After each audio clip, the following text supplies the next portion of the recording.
Welcome back into the Sports Source. This segment brought to you by Madisonville Marine. No matter what kind of boat you are looking for, Madisonville Marine has it. Pontoons, deck boats, fishing boats, Skeeter, Hurricane, Aqua Patio, G3. One-stop shopping at Highway 411 North in Madisonville. You don't need to visit 15 different boat dealers to see 15 different types of boats. You can just go to Madisonville Marine because they have 15 different types of boats down there. Madisonville Marine, madmarine.com. Check them out this week. All right. There's Josh Heupel at the podium. Oh, wait, they're not at the podium, so that's why if you're going to email me and you said you'd carry him live, hey, send the note to UT. They're not ready to do their thing yet.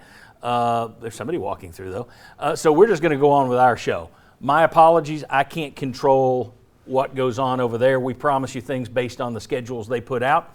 If they don't hit their schedules, not on me. All right. Back with Will Overstreet, Bob Hodge. Gentlemen, thanks for being on time and being here at your podium. I just wanted to say, when you play at a breakneck pace, as this offense does, you expect the defense to wear down. So when you look at numbers, you would think that quarter by quarter, things would get worse. You would think that month by month, things would get worse.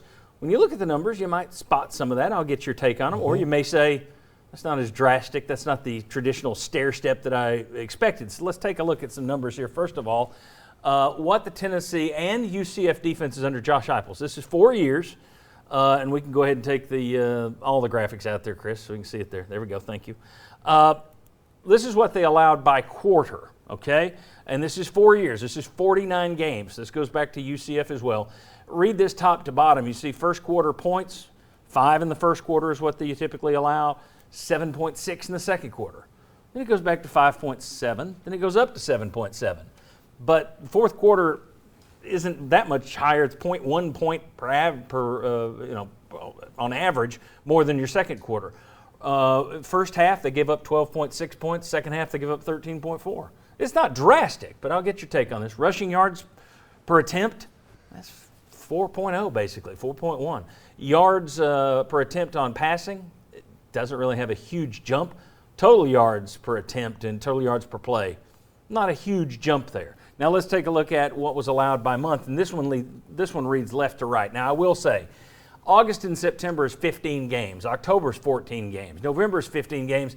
December, January, you see some jumping there, but that's only 5 games. That's with a month off of rest. Typically, you're looking at bowl games for the most part. You know, like last year, Alontae Taylor was. I tend to look. There's 2 lines there. I tend to look at the August, September, October, November numbers more than the December, January. But I wanted to put it up there. Reading them left to right, your points do go up, about 20 points a game to 28, down to 26, 27. Rushing yards is the one that stair steps. 156 in August and September, 160 in October. 200 in November. Passing yards, third down conversions, they go up, then they go back down. All right, so all that said, gentlemen, interpret those numbers for me. What do you see? Were we wrong that this offense would wear down a defense as the year goes on, or do you see elements of, nope, it's exactly what we expected? That is not exactly what I expected, so I think to an extent we were wrong. What I would like to, and I can't remember who Central Florida was playing. Right. But I have a feeling that those numbers are more dictated by opponent than they are by you wearing down. I think if you look, it's just talked about the October schedule for UT a little bit earlier, but you've got Alabama, you've got Kentucky, you've got LSU. I will bet that is going to be your worst month. Maybe your January, December numbers are that high because why? You were playing in a bowl game against competition. Or a conference championship game. Or conference championship game. So I'm going to guess that we were wrong overall, but I'll bet you against the better competition we were right. I'll go ahead and tell you, I've got those numbers, and that is correct. That's for next week. It won't be now, but that's exactly right. It's versus ranked opponents, it's a touchdown per game difference. Versus teams with a winning record, touchdown difference. Very much so. It's dictated by opponent. But you can look at one thing in there, and that's the quarter by quarter.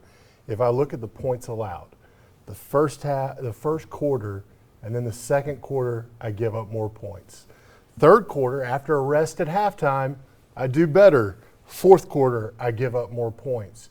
So I think what you can see in there is even within the game, It's adjustments probably, but it's also how long they've been out on the field. Right. I'm getting into that second quarter and the fourth quarter. I start giving up more things like that. So you may not see it exactly in all of the average per yards, but you are seeing it in points.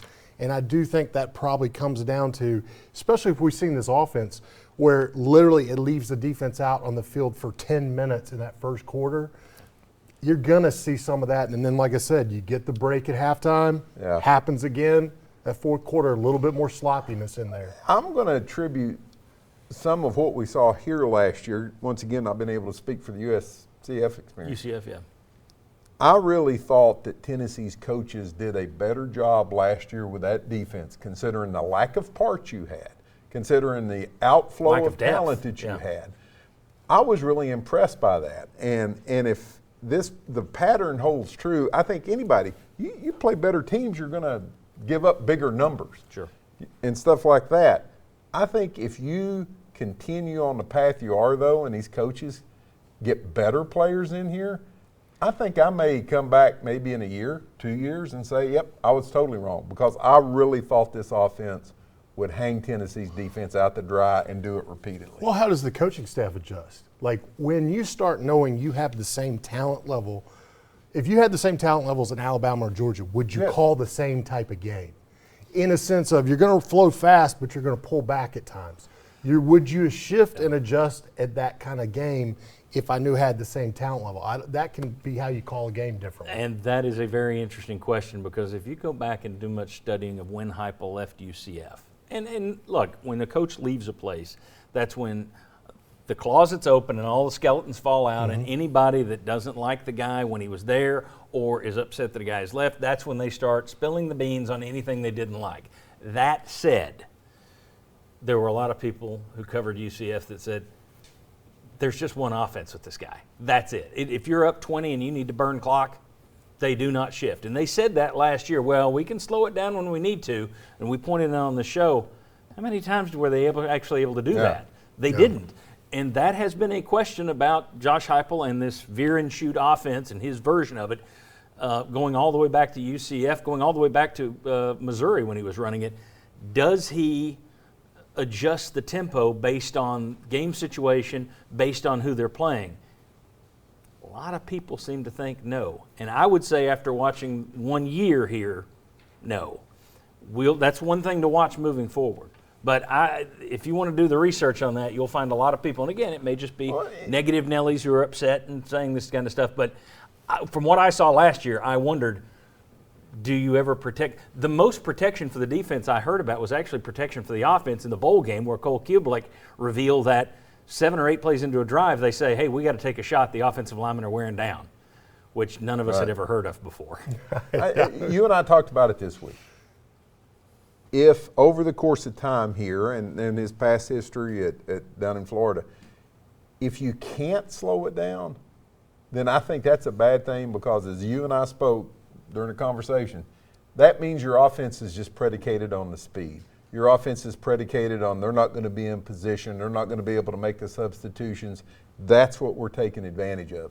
I think long term, if you want to get to where you're that 10-2 team, Right. that everybody or a lot of people think, you're going to have to be able to do that. And you should be able to do that if you get better talent into where I've got this running back. I don't need to speed up right now. I hand the ball off. He's going to get me 5 yards. And I've got a better offensive line who's going to give him a hole. Yeah. So this offense is great when you're under talented. Now let's see what he calls if he got the talent level. That's where I would want to see, is there a change? And if there's not, it is a problem, because you will have a cap of where you go with what you can do. I mean, you're going to have a game where you've got a nice lead, but your offense just quits working for whatever reason. And then you're giving it back to the other team in 1 minute and 10 seconds every time, and giving them opportunities to catch up. You know, Mike Leach doesn't play at this pace, but Mike Leach has gone his entire career doing more with less. At Texas Tech, at Mississippi State, at Washington State, he never won a conference championship. Yep. Gus Malzahn, as good as he was at Auburn, won conference championship in his first year, never won another one.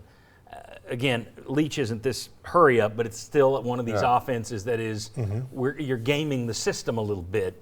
So I do have that concern. That again, I think that I love the Heupel hire. I thought Tennessee needed to take the money ball approach. I thought doing something that games the system is a quicker rebuild than Absolutely. doing what Jeremy Pruitt was trying to do, which we'll just out-recruit Alabama and Georgia. Yeah, good luck with that. You're going to get your head kicked in for 5 And years. it turned out you couldn't even outpay him. Couldn't even outpay him, even with your wife handing out stuff in McDonald's bags. All right, I'll tell you what. When we come back, let's talk a little bit about a surprising revelation that came out. ESPN picked up on it, noticed it, and wrote about it this week. You go and you check the UT official bio on their website. Sure enough, Alex Golesh is credited with calling the plays for Tennessee last year. Did he? We'll discuss that. Come on back on the Sports Source.